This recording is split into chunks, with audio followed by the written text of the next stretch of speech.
right, hi everyone. This video is going to be about the end of night. So chapter 9, which is the last chapter, is the end of the book, obviously.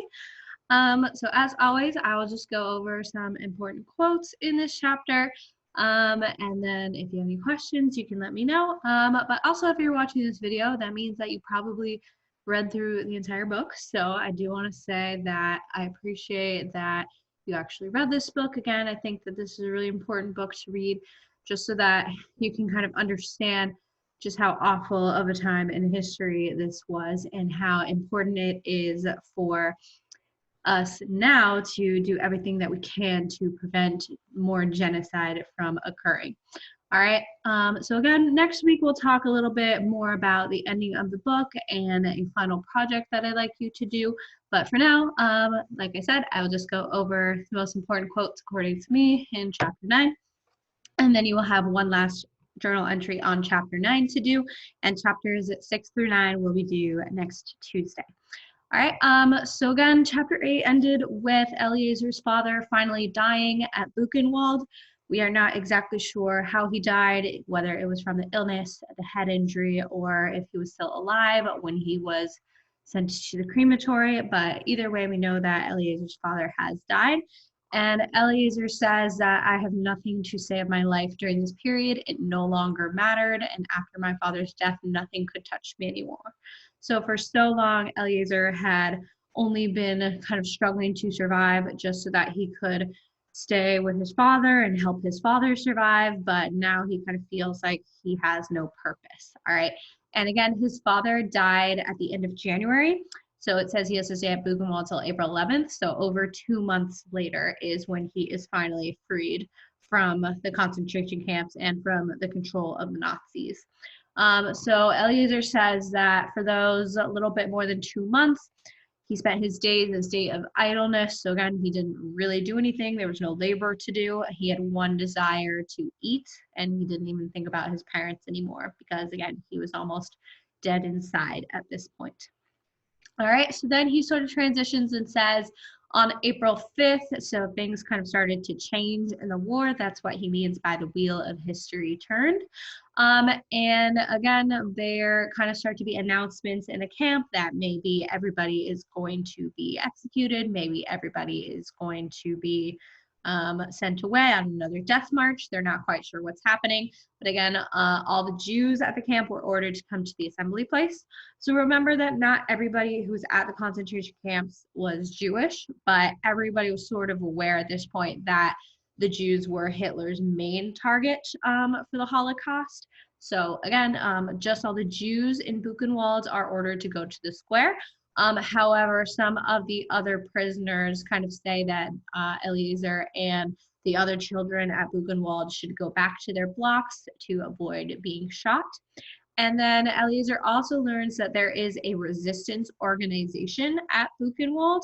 So by that, it means that people are sort of organizing themselves for some sort of rebellion against the SS. All right, so again, the Camp Resistance Organization has decided that they are going to do whatever they can to protect the lives of the Jews, especially the children. So again, Eleazar is now staying in the children's block at Buchenwald because he is still 15. All right. So again, it is announced that Buchenwald is going to be evacuated. So sort of people would be sent on another death march, and every day thousands of people are sent away. But Eleazar is still there on April 10th. So again, on April 10th, he says there's still about 20,000 people in the camp, including several hundred children, but then they are supposed to be evacuated that day. However, then there is an alert. So remember, just like the alert at Buna, it means the camp is most likely being bombed. So everybody is forced to go back to their blocks, and the evacuation is postponed until the next day, which is April 11th. However, at this point, Eleazar and the other people who are left in the camp have eaten nothing for 6 days. So since April 5th, since they announced everybody would be evacuated, they've had nothing to eat except for grass or potato peelings. So again, at this point, again, they are very close to starvation. All right, finally on to the last page of the book. Eleazar says the resistance movement finally decided to act, so they rise up against the SS officers, the Nazis. Somehow they've gotten weapons, and eventually the SS have fled the camp, and the resistance organization made up of prisoners is now in charge of the camp. So they almost sort of freed themselves before any sort of other armies were able to arrive. But then Eleazar says that very same day at 6 o'clock, the first American tank stood at the gates of Buchenwald. So Buchenwald ended up being liberated by American forces because, again, it was more central to Germany. And the Russian Soviet forces, they were sort of liberating the camps that were in more Eastern Europe. So in Poland and other places more east. So like Auschwitz, for example, had been liberated by the Russians and Buna. All right. So again, Eleazar and other prisoners who are still alive at Buchenwald are now free of the Nazis' control. And he says that their first act was to throw themselves on the provisions. They only thought of bread, and they did not think of revenge even when they had had enough to eat. So again, Eleazar says like they're only thinking of kind of other needs in their lives right now, but not of revenge. So again, that's sort of an interesting line because you would think that after they went through all of that, they would only be focused on revenge, but I guess they may still be too traumatized to even think about that. All right, so Eleazar says that 3 days after Buchenwald was liberated, he became ill and he almost died. He spent 2 weeks in the hospital.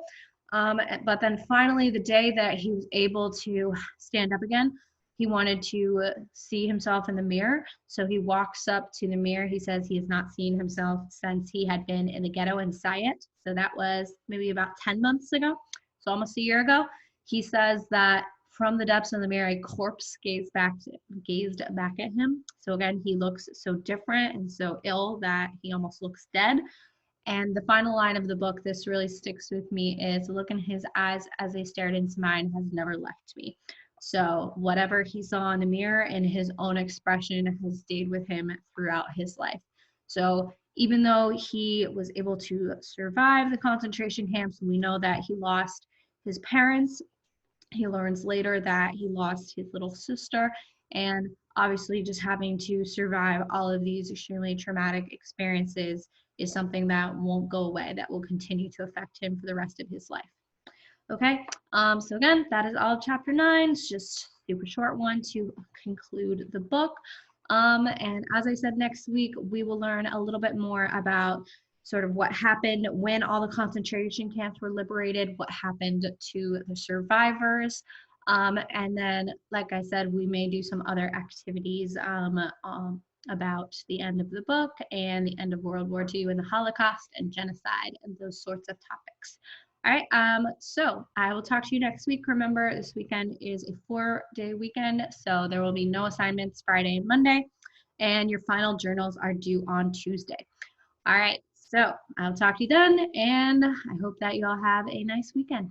Bye.